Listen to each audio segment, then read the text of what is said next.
दोस्तों, आज मैं आपको लेकर चल रहा हूँ एक अद्भुत यात्रा पर। एक ऐसी यात्रा जो हमारी पृथ्वी से शुरू होगी और हमें पूरे सौरमंडल, सितारों, आकाशगंगा और उससे भी आगे लेकर जाएगी। कल्पना कीजिए कि आप और मैं एक अंतरिक्ष यान में बैठे हैं और धीरे-धीरे पृथ्वी से ऊपर उठ रहे हैं।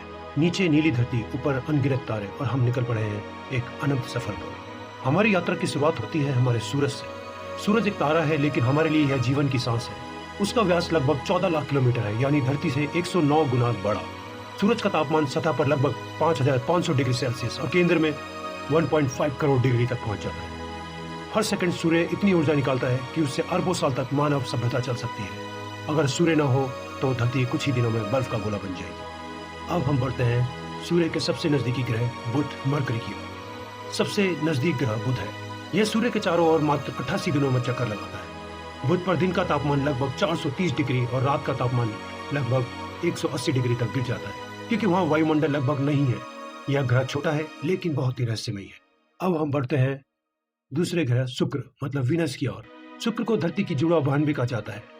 आकार लगभग धरती जितना ही है, लेकिन वायुमंडल में कार्बन डाइऑक्साइड और सल्फ्यूरिक एसिड की मोटी परत है। यहाँ का तापमान 465 डिग्री तक पहुँचता है, यानी सीसा भी पिघलकर बह जाए। शुक्र की सबसे खास बात यह है, यह उल्टी दिशा में घूमता है। और अब हमारी प्यारी पृथ्वी, एक लौती जगह जिसे हम जानते हैं यहाँ जीवन है। 70% सतह पानी से ढकी है और वातावरण में ऑक्सीजन है। पृथ्वी सूर्य से इतनी सही दूरी पर है कि यहाँ ना बहुत ठंडा होता है ना बहुत गर्म होता है। इसे गोल्डीलॉक्स जोन कहा जाता है। यह हमारा घर है, नीला ग्रह। अब हम बढ़ते हैं मंगल की ओर। पृथ्वी के बाद आता है मंगल। इसे लाल ग्रह भी कहा जाता है। यहाँ विशाल ज्वालामुखी ओलंपस मॉन्स है, जो माउंट एवरेस्ट से भी 3 गुना ऊंचा है। मंगल पर वायुमंडल बहुत पतला है और ज्यादातर कार्बन डाइऑक्साइड से बना है, लेकिन वैज्ञानिकों को लगता है कि कभी यहाँ जीवन रहा होगा।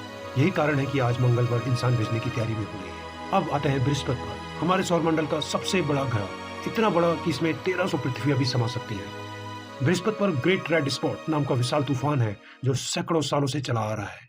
इसके 95 से ज्यादा चंद्रमा है, जिसमें यूरोपा और गैनीमेड सबसे खास है। यूरोपा के नीचे बर्फीला महासागर है, जहाँ जीवन की संभावना हो सकती है। अब देखते हैं शनि को, जो अपने खूबसूरत छल्लों के लिए मशहूर है। ये छल्ले बर्फ और धूल के अरबों कणों से बने हैं। शनि पर भी कई चंद्रमा है, जिसमें टाइटन सबसे खास है। टाइटन पर झीलें हैं, लेकिन ये पानी की नहीं बल्कि मीथेन और एथेन की है। साइंटिस्टों का कहना है आने वाले भविष्य में यहाँ पर भी जीवन की संभावना हो सकती है। यूरेनस।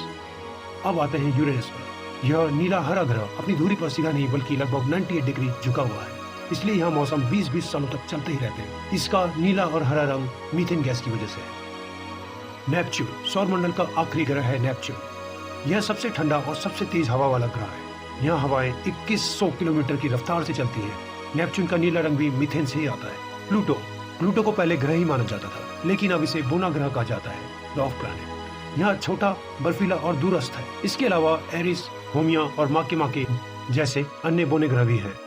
दोस्तों, मंगल और बृहस्पति के बीच एस्टेरॉयड बेल्ट है, पत्थरों और धूल का विशाल क्षेत्र। वहीं धूमकेतु सौरमंडल के किनारों से आते हैं और जब सूर्य के पास आते हैं तो उनकी पूंछ चमक उठती है। कुइपर बेल्ट और आर्क क्लाउड। नेपच्यून से परे है कुइपर बेल्ट, जहां छोटे छोटे बर्फीले पिंड मौजूद हैं, और उससे भी बाहर है आर्क क्लाउड, एक काल्पनिक क्षेत्र जिसमें अरबों खरबों धूमकेतु होंगे, और यह हमारे सौरमंडल की सीमा है।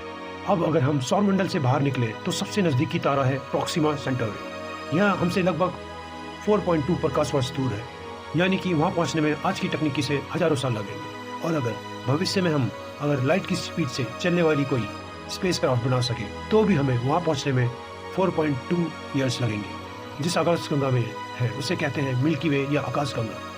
इसमें लगभग 100 अरब से ज्यादा तारे हैं। हम इसमें एक छोटे से कोने में रहते हैं, जिसे एक विशाल शहर में एक छोटा सा घर। ब्रह्मांड का रहस्य। आकाशगंगा से परे भी अरबों आकाशगंगाएं हैं और ब्रह्मांड लगातार फैल रहा है।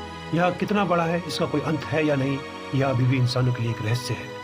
तो दोस्तों, यह थी हमारी अंतरिक्ष यात्रा। हमने सूर्य से शुरुआत की और ग्रहों को देखा, सौरमंडल से बाहर निकले और आकाशगंगा तक पहुंचे।